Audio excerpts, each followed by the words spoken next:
You have said that core al-Qaeda has been decimated, that its leaders are on the run. Yep. Now that we've seen this terror threat that has resulted in embassies closed throughout the Arab world, much of Africa, right. Do you still believe that al-Qaeda has been decimated?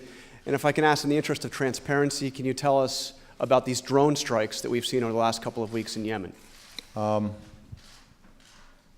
What I said in this same National Defense University speech back in May that I referred to earlier is that core al-Qaeda is on its heels, has been decimated, but what I also said was that al-Qaeda and other extremists have metastasized into regional groups that can pose significant dangers. And I'd refer you back to that speech, just back in May, where I said specifically that although they are less likely to be able to carry out spectacular homeland attacks like 9/11, they have the capacity to go after our embassies. They have the capacity potentially to go after our businesses.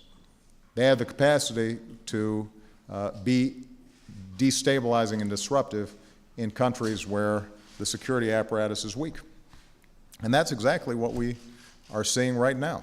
So it's entirely consistent to say that this tightly organized and relatively centralized al-Qaeda that attacked us on 9/11 has been broken apart and is very weak and does not have a lot of operational capacity.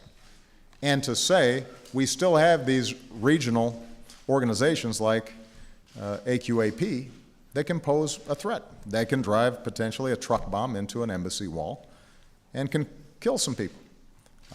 And so that requires us then to make sure that we have a strategy that is strengthening those partners so that they've got their own capacity to deal with what are potentially manageable regional threats if these countries are a little bit stronger and have more effective CT and so forth.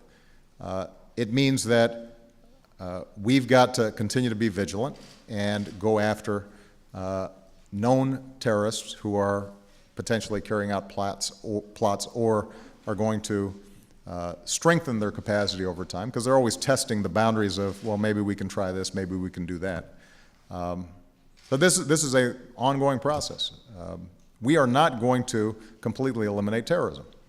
What we can do is to weaken it and to strengthen our partnerships in such a way that it does not pose the kind of horrible threat that we saw on 9/11. And I'm not going to discuss specific operations that have taken place. Again, in my speech in May, I was very specific about how we make these determinations about potential lethal strikes. So I would refer you to that speech. So you won't even confirm that we carried out drone strikes in Yemen? I will not have a discussion about operational issues. Ed Henry.